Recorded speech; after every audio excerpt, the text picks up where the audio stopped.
I agree. Thank you. Senator Shaw. Thank you, Mr. Chairman, Ranking Member. Thank you for your courage in coming forward. Was there a particular moment when you came to the conclusion that reform from the inside was impossible and that you decided to be a whistleblower?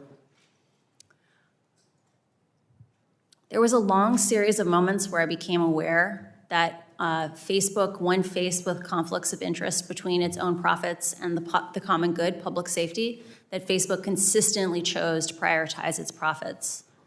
I think the moment at which I realized we needed to get help from the outside, that the only way these problems would be solved is by solving them together, not solving them alone, was when civic integrity was dissolved following the 2020 election. It really felt like a betrayal of the promises that Facebook had made to people who had sacrificed a great deal to keep the election safe by basically dissolving our community and integrating it in just other parts of the company. And when I know their response is that they've sort of distributed the duties. Yeah. That's an excuse, right? I cannot see into the hearts of other men. And I don't know what their Well, let me say it this way. It won't work, right? And I can tell you that when I left the company, so the people who I worked with were disproportionately, maybe 75% of my pod of 7 people. Those are product managers, program managers. Most of them had come from civic integrity. All of us left the inauthentic behavior pod, either for other parts of the company or the company entirely over the same 6-week period of time. So 6 months after the reorganization, we had clearly lost faith that those changes were coming. You said in your opening statement that they know how to make Facebook and Instagram safer. Mm-hmm. So, thought experiment. You are now the chief executive officer and chairman of the company. What changes would you immediately institute?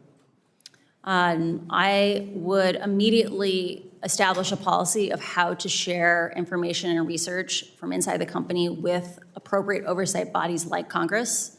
I would give proposed legislation to Congress saying, here's what an effective oversight agency would look like. I would actively engage with academics to make sure that people who are confirming are Facebook's marketing message is true have the information they need to confirm these things. And I would immediately implement the, quote, soft interventions that were identified to protect the 2020 election. So that's things like requiring someone to click on a link before resharing it, because other companies like Twitter have found that significantly reduces misinformation.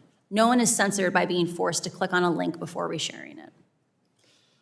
Thank you. I want to pivot back to Instagram's targeting of kids. We all know that they announced a pause, but that reminds me of what they announced when they were going to issue a digital currency. And they got beat up by the U.S. Senate Banking Committee, and they said, never mind.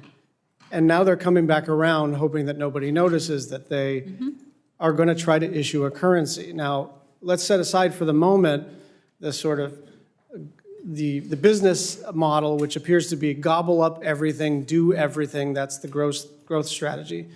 Do you believe that they're actually going to discontinue Instagram Kids, or are they just waiting for the dust to settle?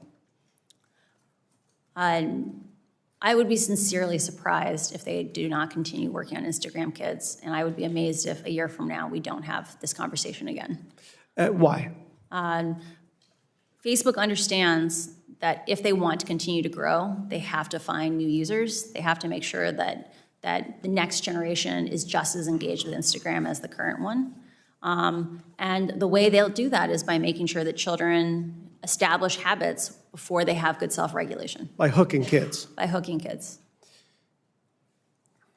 I would like to emphasize one of the documents that we sent in on problematic use examined the rates of problematic use by age, and that peaked with 14-year-olds. It's just like cigarettes. Teenagers don't have good self-regulation. They say explicitly, I feel bad when I use Instagram, and yet I can't stop. We need to protect the kids. Just my final question. I have a long list of misstatements, misdirections, and outright lies from the company. I don't have the time to read them, but you're as intimate with all of these deceptions as I am, so I will just jump to the end. If you were a member of this panel, would you believe what Facebook is saying? I would not believe, Facebook has not earned our right to just have blind trust in them. Trust is, last week, one of the most beautiful things that I heard on the committee was trust is earned, and Facebook has not earned our trust. Thank you. Thanks, Senator Schatz. Senator Moran, and then we've been joined by the chair, Senator Cantwell. She'll be next. We're going to break at about 11:30, if that's okay, because we have a vote. Okay. And then we'll